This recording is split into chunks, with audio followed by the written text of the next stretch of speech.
Je me suis dit, si je meurs, ça peut pas être dans ce tout petit studio à Paris avec une fenêtre qui donne sur l'immeuble d'en face avec les voisins qui ont des remarques banales antisémites. Ça doit être à Jérusalem. Ça doit être avec les miens. Ça doit être en entendant mes langues juives. Shir hashirim asher lishlomo yishakeni mineshikot piyu.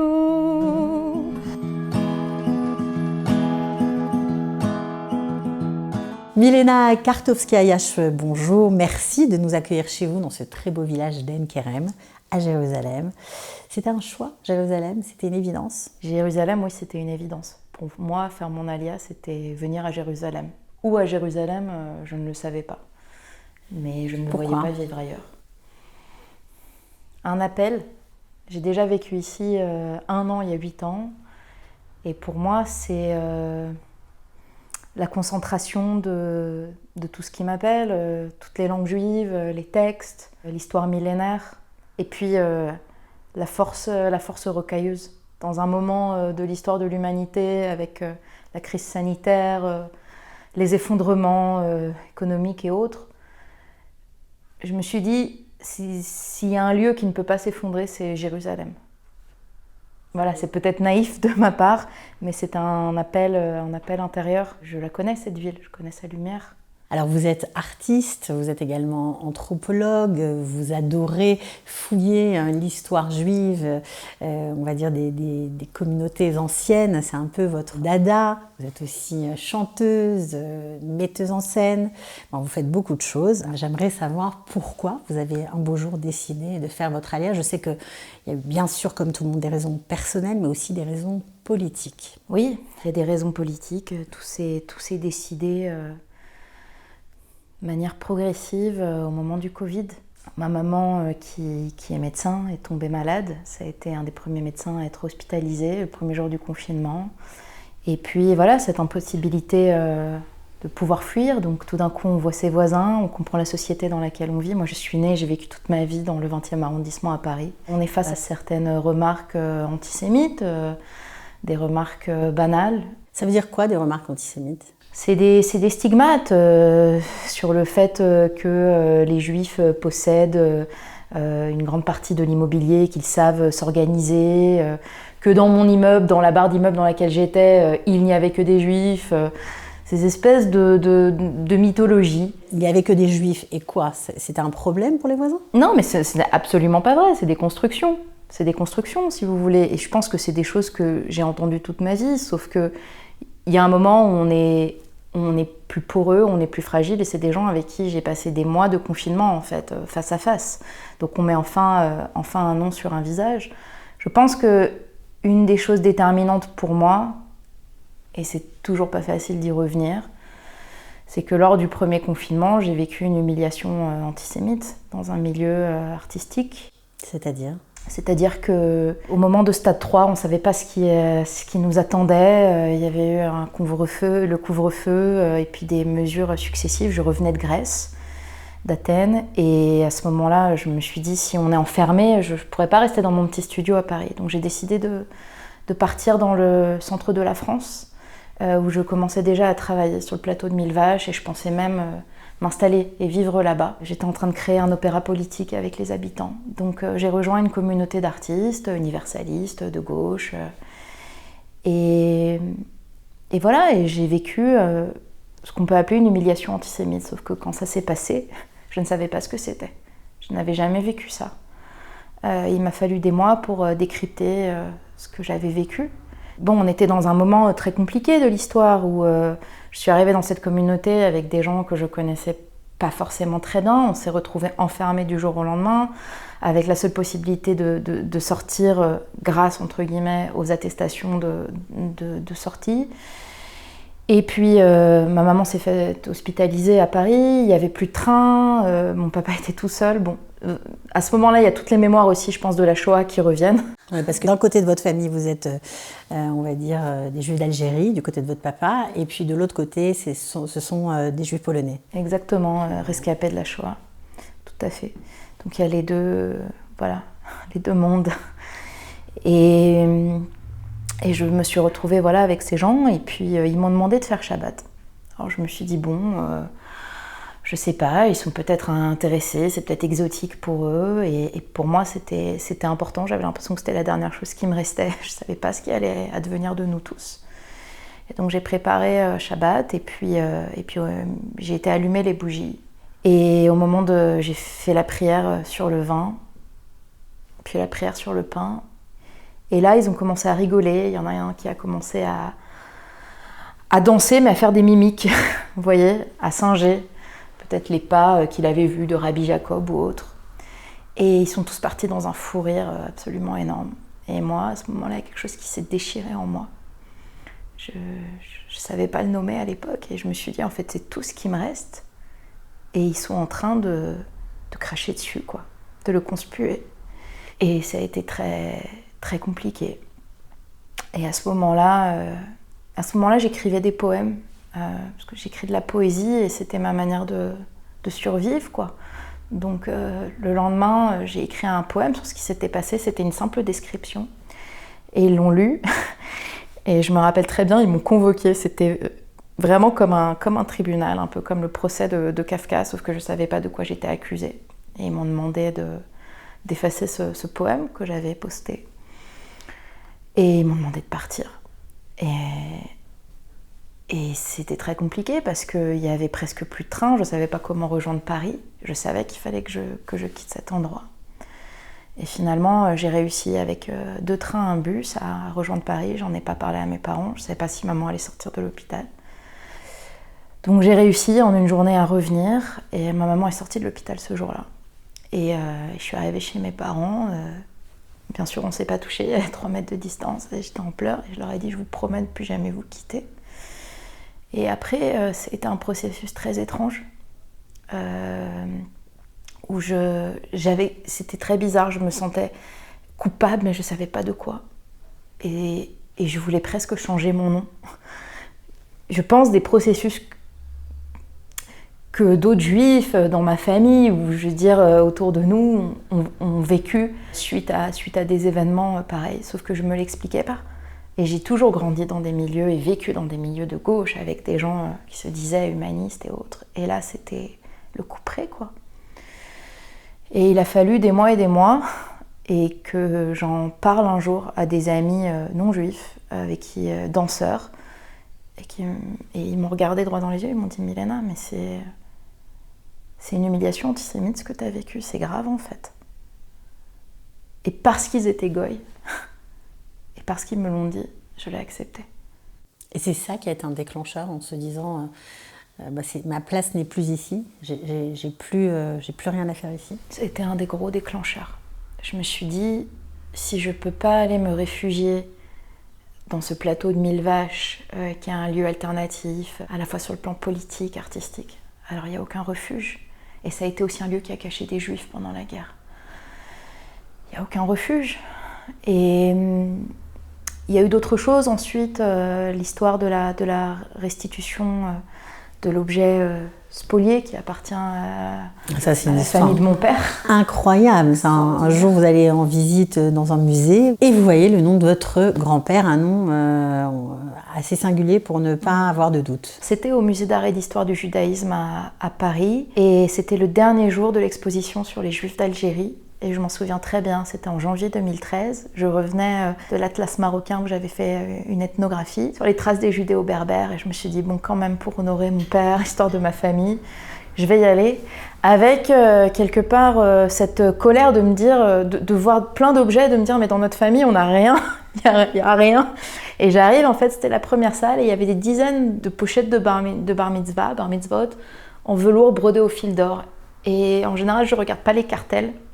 Pourquoi je ne regarde pas les cartels pour les objets ? Parce que ma mère, Ashkenaz, fille de rescapée de la Shoah, m'a toujours dit « Ne t'attache pas aux objets !» Et le premier cartel que je lis, je tombe sur le nom de Élie Léon Lévy-Valentin, 1888, Alger. Il a fait sa bar mitzvah en 1888. Moi, je suis née un siècle après. Et en dessous, il y a écrit « Objet spolié ». Incroyable. Et là, je me mets à pleurer. Je ne sais pas d'où ça vient. Je me mets à pleurer, pas de tristesse, mais quelque chose qui me traverse, quoi. très fort. Et sa figure a toujours été là parce que je suis chanteuse. Lui, il était directeur de l'Opéra d'Alger. Il était directeur du Cursal d'Alger, qui était l'opéra comique. Il était chanteur d'opéra, peut-être un des premiers juifs, ou peut-être même le premier à être diplômé du Conservatoire d'Alger en art lyrique. Il a été aussi le directeur pendant quelques saisons de l'Opéra de Caen en France. Alors comment un objet de 1880 peut se retrouver spolié, arriver dans un musée, enfin c'est un parcours, une histoire abracadabrante. C'est une histoire policière extraordinaire, c'est une histoire juive. Vous avez mené l'enquête, on ne va pas tout raconter parce que le temps va nous manquer, mais ça aussi, ça a fait partie de votre décision de partir. Pourquoi ? Parce que vous l'avez retrouvé, et vous l'avez récupéré cet objet, on vous l'a rendu. Ça n'a pas été si simple. Ça n'a pas été simple. Il a fallu 9 ans de procédure. Ok, mais 8 ans de procédure avant la restitution. Et surtout, quand le gouvernement nous a écrit, le ministère de la Culture à mon père et moi, ils sont bien tombés. Mon père est sociologue, moi je suis chercheuse. Donc ils nous ont demandé de mener l'enquête. Comment cette pochette qui vient de Terre d'Islam s'est retrouvée dans un hangar en Allemagne avec des objets spoliés. Et c'est le seul objet séfarade qui fait partie du lot des 100 objets spoliés qu'a le mage. Mon arrière-grand-père est mort en 1945 à Alger. Donc il a fallu qu'on remonte tout le fil de l'histoire. Notre supposition avec papa, c'est que le fils d'Élie-Léon Lévy-Valentin, donc l'oncle de mon père, le docteur Georges Lévy-Valentin, était médecin, sexologue et avorteur. Donc il a avorté à la fois les femmes de la Casbah et il a continué aussi en France. Et pendant la Seconde Guerre mondiale, donc il avait son cabinet à Paris et sa voisine l'a dénoncé, pas en tant que juif, mais en tant que médecin avorteur. Ce qui lui a sauvé la vie puisqu'il a été mis en prison à Caen pendant 2 ans et demi.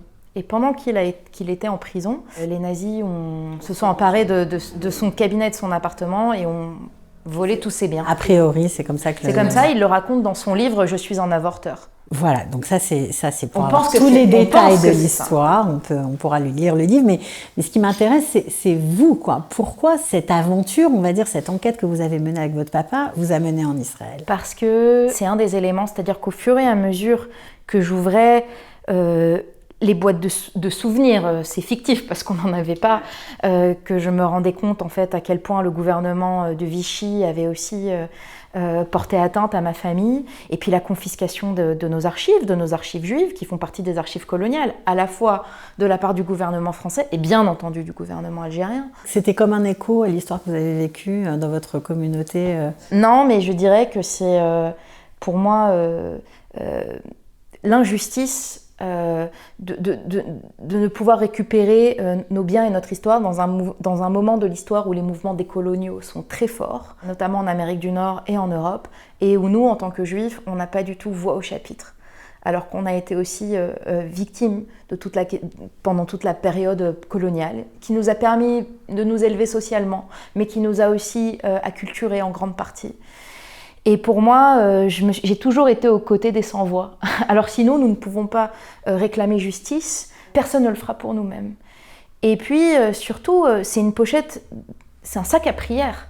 Et moi, j'ai toujours été très très proche des prières et de la liturgie, tout en étant une femme et en venant d'une famille chilonite. Et j'ai chanté pendant des années la musique yiddish chassidique sur scène parce que c'était le seul endroit où je pouvais le faire. Et je me suis dit, il faut que je mette mes prières dans ce sac. Et c'est le moment. C'est le moment d'aller retrouver la voix, vraiment. Et puis, je dirais peut-être que la dernière chose, ça a été l'assassinat de Samuel Paty. C'était juste avant le second confinement. Et c'est le moment où l'objet devait nous être restitué par le gouvernement français à l'automne 2020. Et cet assassinat barbare m'a beaucoup bouleversée. Et à ce moment-là, je me suis dit, il faut que tu fasses ce que tu as toujours voulu faire. Et ce pourquoi tu es appelé, c'est-à-dire apprendre l'hébreu, te plonger dans les textes et véritablement apprendre la liturgie, la chazanout. Et j'avais 2 choix pour faire ça. Aller à New York ou aller en Israël. Et j'ai décidé d'aller en Israël. Pourquoi ? Parce que c'est rejoindre les miens, parce que c'est faire partie d'un destin collectif. Mais je ne voulais pas venir ici au début. Je me suis dit... je vais venir toute seule ici, je vais laisser mes parents, je connais la dureté de ce pays et en même temps, ce pays il sera ce qu'on en fera. Et puis une autre chose, je dirais, une sensation très forte que j'ai eue pendant un des confinements. Je pense qu'on a tous eu le sentiment qu'on était vulnérable et qu'on pouvait aussi partir au moment du Covid. Bien sûr. Et je me suis dit, si je meurs, ça peut pas être dans ce tout petit studio à Paris avec une fenêtre qui donne sur l'immeuble d'en face avec les voisins qui ont des remarques banales antisémites. Ça doit être à Jérusalem. Ça doit être avec les miens. Ça doit être en entendant mes langues juives. Même si c'est dans la pauvreté, même si peu importe.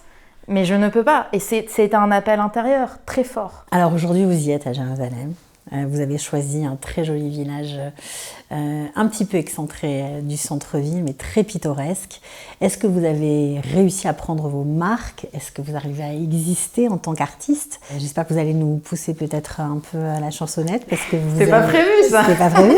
Vous avez sorti je peux dire un disque, en tout cas une vidéo sur YouTube où vous chantez magnifiquement, vous faites revivre l'héritage de votre famille paternelle. Vous chantez, alors c'est pas de l'arabe, c'est pas du, vous allez me dire ce que c'est. Je chante en judéo-amazigh, qui est la langue parlée en Afrique du Nord, et c'est dans le parler de Tinrir, dans l'Atlas.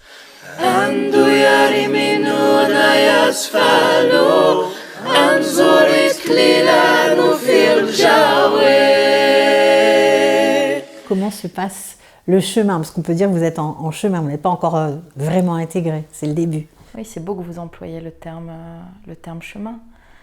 Ça fait 1 an et 3 mois que je suis ici, donc c'est tout jeune. Le chemin se fait petit à petit. Il demande beaucoup de patience et de courage. Mais vous faites plein de choses. J'apprends l'hébreu, j'écris des projets de pièces de théâtre, j'écris de la poésie, j'essaye de survivre. Vous avez rencontré des gens avec qui vous arrivez à créer des synergies? Et petit à petit, je rencontre des gens formidables. Donc, cette jeune cinéaste avec qui on a tourné ce film court dans le Bustan d'En Karem, Nitzan Grunwald. On est en train de préparer un concert de chansons françaises avec mon voisin, qui est Tavor Bendor, et de chansons françaises traduites en hébreu. Le théâtre, je continue, mais c'est absolument pas comme en France. En France, j'avais cette chance d'être intermittente et d'avoir ma compagnie. J'ai créé ma compagnie il y a 12 ans. Et ici, on ne peut pas compter là-dessus. C'est-à-dire qu'il n'y a pas de politique culturelle d'aide aux artistes. Exactement. Donc ça, c'est difficile. C'est difficile, surtout que j'ai travaillé dur en France pour pouvoir monter des projets un peu fous. Pour moi, à chaque fois, j'ai voulu créer des projets avec des sans-voix, donner cette chance aux gens qui étaient mutiques dans la société de pouvoir s'exprimer. Vous allez être avec des réfugiés yézidis d'Irak. On peut dire que les nouveaux immigrants aussi sont une minorité. Est-ce que vous avez envie d'aller dans ce sens-là? J'ai très envie. Le premier projet que j'ai créé, c'est quand je suis arrivée avec mes 2 valises, je suis arrivée au Merkaz Klita d'Armona Natsiv, à l'Ulpan Etzion. J'étais dans une classe d'hébreu, mais on ne s'exprimait pas en hébreu, malheureusement. Et donc, j'ai décidé de créer un théâtre laboratoire avec mes camarades qui venaient du Guatemala, des États-Unis, de Biélorussie. Et ça a été extraordinaire. Donc, suite à ça, je me suis dit, mais il faut pérenniser le projet. Ça fait partie vraiment des projets que j'ai écrits, que j'ai envoyés au Misrad à Klita. Et je pense que ça peut aider les nouveaux immigrants à sortir l'hébreu d'eux-mêmes et en même temps à le relier avec leur langue maternelle. Ce serait ce que j'appelle un théâtre laboratoire, c'est-à-dire qu'on crée des expériences artistiques avec cette langue qui à la fois nous est proche et en même temps qu'on ne connaît pas encore. Et nous, ça nous a permis, mes amis et à moi, de sortir l'hébreu de nous-mêmes et de créer un groupe d'amis. On est amis jusqu'à aujourd'hui et j'ai vu aussi les vertus cathartiques de ça. Il y en a un qui allait s'engager dans l'armée, un autre qui était en processus de conversion. Donc tout en étant en hébreu, on a travaillé sur les difficultés, les problématiques qu'il rencontrait, et je créais en fait des exercices d'improvisation à partir de ça, à partir de notre existence. Alors avec toutes ces expériences fraîchement vécues, est-ce qu'il y a des choses qui te tiennent à cœur que tu voudrais réussir? Oui, j'ai très envie de continuer ce travail de théâtre avec les sans-voix, qu'on pourrait appeler aussi personnes anashim mushtakim. Donc ça peut être avec des Olim Khadashim. J'aimerais beaucoup travailler aussi avec des centres pour aveugles. Tous les gens qui ont un désir de s'exprimer ou qui traversent des problématiques sociétales. Pour moi, le théâtre est une réponse poétique. J'ai très envie aussi de revenir à mon art premier, qui est le chant, que j'avais laissé de côté en France, parce que c'était pas évident de chanter en yiddish ou en hébreu en France. Et puis la vie me ramène aussi vers l'université en fait, que j'avais quitté en France, et je suis en train de préparer un projet de recherche-création avec l'université de Concordia à Montréal et l'université hébraïque à Jérusalem. Ce serait le premier doctorat de recherche-création. Ça veut dire quoi? C'est-à-dire que les œuvres artistiques que tu crées sont le cœur de ta thèse et tu théorises autour de ça. Sur la reconstitution du patrimoine liturgique musical d'Algérie et notamment de la ville d'Alger d'où vient ma famille. Bon, alors tu vas être contrainte et forcée, mais avec plaisir j'espère, de chanter quelque chose, qu'on t'entende. Qu'est-ce que tu as choisi? Je vais chanter le début de Shir HaShirim dans le rite algérois. Shir HaShirim Asher Lishlomo Yishakeni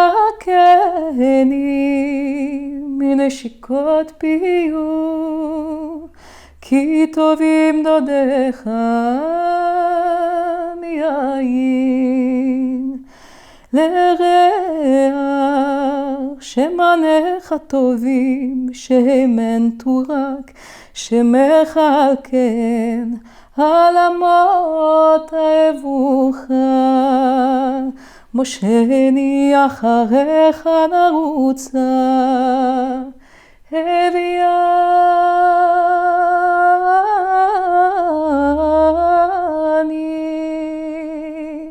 המלך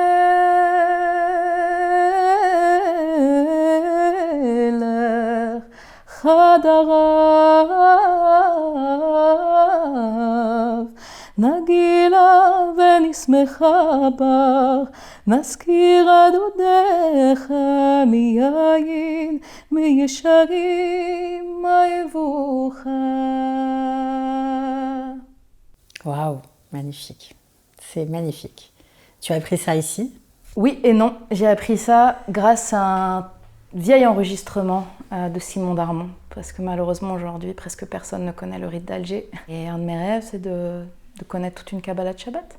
Tu rencontres beaucoup d'embûches sur cette route. C'est sûr qu'ici la vie va très vite et on fait beaucoup de choses. Je viens de chanter Shir HaShirim mais on est à Jérusalem. Il y a des forces qui nous dépassent. Je pense qu'il faut être en mouvement. Ce que je souhaite, c'est être heureuse. C'est construire ma vie, fonder une famille et avoir des enfants et pouvoir chanter et pouvoir vivre dans toutes mes cultures sans peur, sans honte, avec joie. Chercher l'amour, mais en même temps le laisser nous surprendre. Et si la vie m'a amenée jusqu'ici, c'est ici que je vais le rencontrer.